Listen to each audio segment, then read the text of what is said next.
unconscious bias, systemic racism, racial prejudice. These are words we've heard a lot over the past few weeks.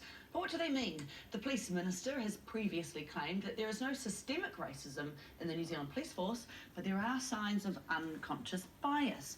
There is also damning evidence unconscious bias affects employment, access to healthcare, and outcomes in criminal justice.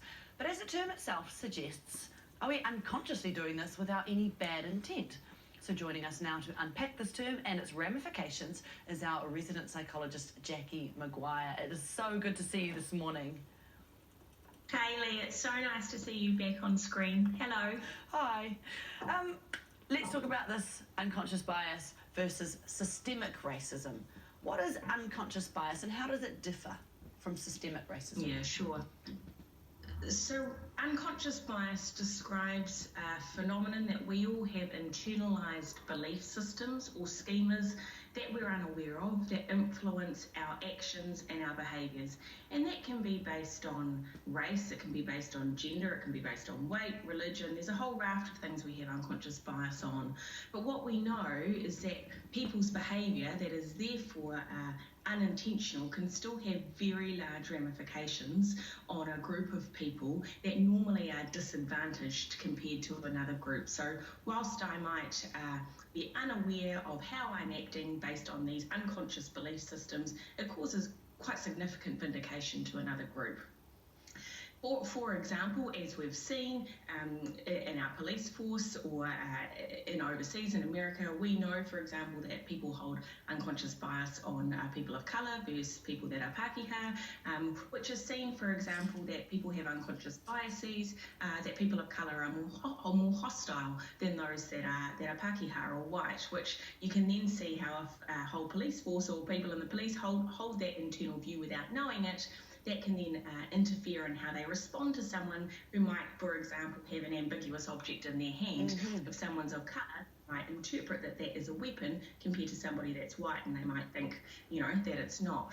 That differs from systemic racism. Systemic racism is almost the water we swim in. It's the fabric woven into our society. And it shows that racism is insidious and woven into every part of our life, through our laws, through our policies, through the way that we govern. It's not formed by chance, Hayley. And systemic racism is formed on historical injustice. And so there is a wonderful TED talk by a doctor called Kamara Jones who speaks on unconscious bias might be you and me walking around making decisions, not aware of what's going on inside our brains. But systemic racism is like the soil we're all growing in. So it doesn't matter how much potentially you challenge people's unconscious biases. If the system doesn't shift, then a group of people are going to continue to be disadvantaged, which will impact us all because we are then not harnessing and utilising all the amazing talent and resource we have in our people. So do you believe Police Minister Stuart Nash then when he says there is no systemic racism in our police force, just possibly unconscious bias? Do you believe him when he says that? When you look at the numbers, Hayley, and you go, Māori are 6 times more likely to be handcuffed, they're 11 times more likely to be pepper sprayed, they're 9 times more likely to have dogs set upon them, 2/3 of fatal shootings in the last decade have been Māori, I would find it hard to believe that's only unconscious bias. I would think that is a signal that absolutely there are systems in play that are supporting a disadvantage between Māori and the rest of us. That is shocking, but I guess you have to acknowledge things in order to fix them. How can we fix this? The unfortunate thing is when you look through the research, there is no evidence that any form of training is beneficial at the moment. And you will know in organisations that people go and they run diversity training and they implement trainings to help support people to understand their unconscious bias, etc. Unfortunately, some of that research shows that can be more damaging than useful, and we actually don't know, Hayley, what's helpful. I suppose when we look at this, yes, we can get people to look at their thought processes. We can get people to get uncomfortable and challenge some of their beliefs and their decisions that we're making.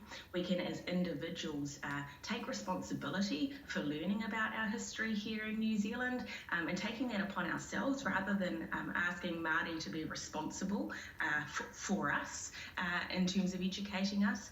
But really, this isn't going to change unless we as a society shift and refocus and work together to really change the water we're swimming in. Very, very quickly, unconscious bias is ingrained in us from our childhood. How can parents ensure that the next generation don't carry this with them? Yeah. We have to, as adults, get uncomfortable with what we're thinking, what we're acting, and we've got a role model to our children. We need to be able to call out racism when we see it, because even if unconscious bias is unintended behaviour, it's still racist and it's still causing an impact. So we need to be able to interrupt and show our children that we're interrupting racism when we see it. And I think we need to have very open conversations with our kids around what's happening in this country, what's happening in the world, about unconscious bias and how we need to all strive to do it better. Will it ever go away, unconscious bias and behaviour? I don't know, but I damn well hope so. So do I. Thank you so much, Jackie Maguire, our resident psychologist. Pleasure, Hayley. 23 past 8. Making news this morning, statues of Confederate leaders